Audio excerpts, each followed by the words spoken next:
World War II veterans, and they grew up in ethnic neighborhoods in Massachusetts. I inherited from them a passion for community service and for breaking down social and economic barriers to fulfill dreams. I also saw many of those dreams dashed by globalization. I grew up in Brockton, Massachusetts, but many of the shoe factory towns that my grandparents worked in were closed. The Lithuanian neighborhood I grew up in was mowed down under urban renewal. The downtown mall, the downtown Main Street, was shuttered after 3, 4 different suburban shopping centers grew up around the edges of the city, destroying the beautiful New England farmland. So I guess you could say I was primed from an early age to think about places, to think about the kinds of places we need to raise children so that they can flourish and be successful adults. Now, I've lived in Charlottesville for 32 years, and I've been married to my husband, Michael Costanzo, for 28 of those years.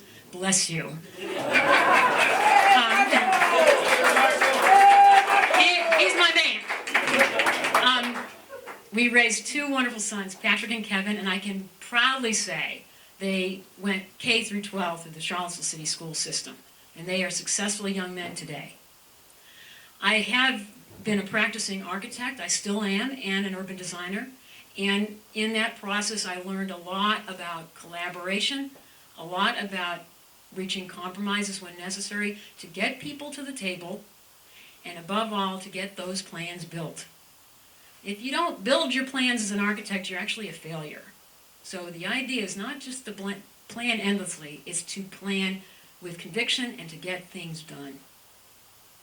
So what have I done on council in the last 4 years?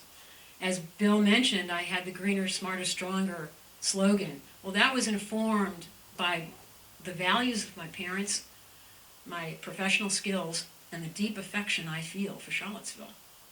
The principles embedded in that slogan are carried through to my platform for 2015. Build a beautiful city where all children thrive. It sounds simple, it's very, very complicated. Again, so what have I done in the last 3-4 years? And I must qualify that. What have I done with my colleagues? Because as I see Mayor Hoosier there, he taught me basic mathematics my first year on council. You've got to count to 3. So none of this was done by myself. So how about the greener part? That is protect the environment. Every day we're losing beautiful places to global climate change. CO2 emissions are polluting our atmosphere. Stormwater runoff from polluted streets are hurting our rivers. We are literally cooking our planet and changing the chemistry of our oceans. In addition to that, we're also got an obesity epidemic. And we all know that, particularly in the southeast. So we've got to do a better job of making our planet and our people healthier. If 1/3 of those emissions come from a car, and if a lot of that obesity is tied to not being able to walk, bike, take a bus to go to work, play, and shop, we've got to do a better job of giving people more options. Options to not only use their car. We're not there yet. As I recall, on one occasion there was a workshop on the West Main Street project, and one of the young women there said, I want sidewalks wide enough to fit my double stroller. Simple statement, packed with lots of implications. So that's why I've pushed to make our streets safer and our sidewalks and our bike lanes protected, comfortable, and connected through initiatives like Streets That Work and West Main Street. I've also pushed for more city parkland, not on the edges, but in the city. That's why I pushed for the Pollux Greenway in this area that we lovingly call the Strategic Investment Area. Someday, that greenway is going to be connected to this beautiful East McIntyre Park and Botanical Garden north of Route 250. So what have I done with my colleagues to make us smarter? That's the good government part.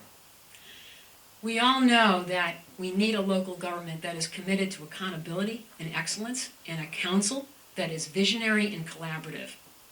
We also know that we have to grow in a way that doesn't destroy the very fabric of the city that we've all grown to love. That's why I came here 32 years ago. But we're not there yet. As I recall a conversation I had 2-3 weeks ago with one of the restaurant owners on West Main Street. She summed it up beautifully. I always want to see that church steeple. So when you think about that other small but important statement, what have I done to make us smarter with my colleagues? I have pushed to change our regulations along places like West Main Street and other parts of the city so that we do in fact get buildings that we can be proud of and places that reflect our community values.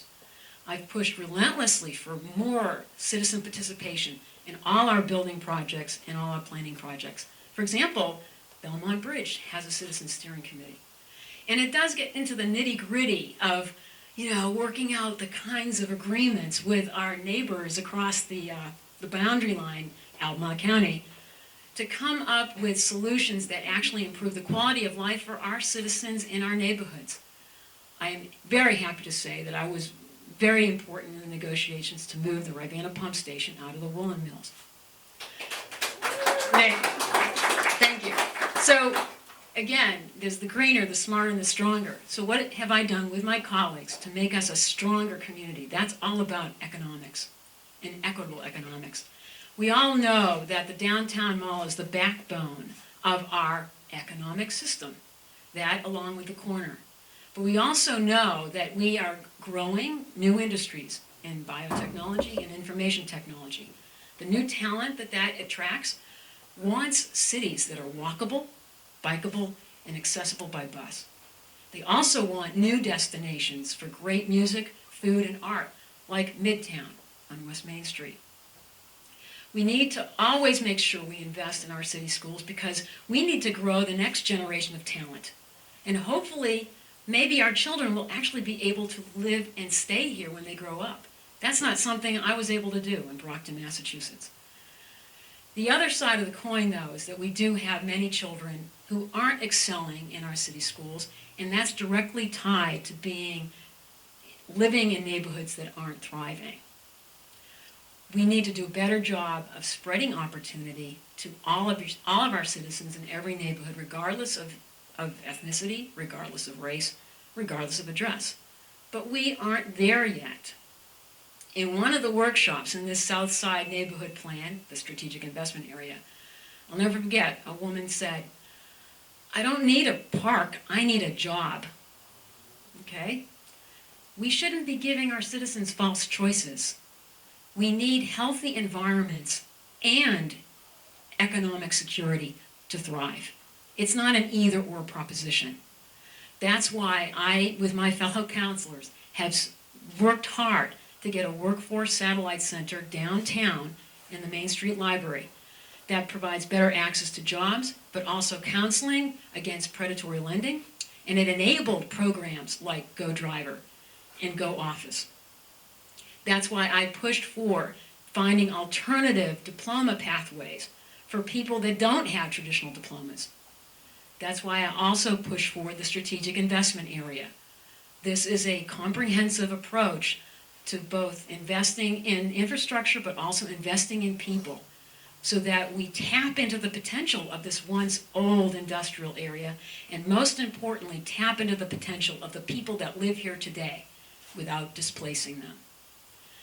Last but not least, I really spearheaded the formation of the Blue Ribbon Commission that gave us the recommendations that we now must scrutinize to find a really solid long-term fiscal solution to our city school funding. So to sum it all up, I see that there are two key challenges facing the city of Charlottesville today. How we manage growth well and how we spread the prosperity that well-managed growth brings. Great places don't just happen. You have to be intentional about the development you want to pay for the services you need. All boats don't rise with the tide. We must be intentional about channeling the benefits of well-managed growth to every citizen in the city of Charlottesville. If you give me another 4 years, I will continue the work I've started to meet these challenges and to meet the new challenges I'm hearing about every day. with a vision, with a council pulling together, with experienced staff equipped with the right tools, we will retain our character, we will protect our natural and historic resources, and we will grow opportunity for all. We will be a city that is greener, smarter, and stronger than it is today. Thank you very much. Questions? But it's just about noon time. And I want to acknowledge the two counselors that are here, Mr. Fenwick and Mr. Mirhuja. And there's a contender right here, Mr. Wes Bellamy. And Dave Chapman is here. I can't thank you enough. And I know, Wes, you've got to move on to your own event. So are there any questions?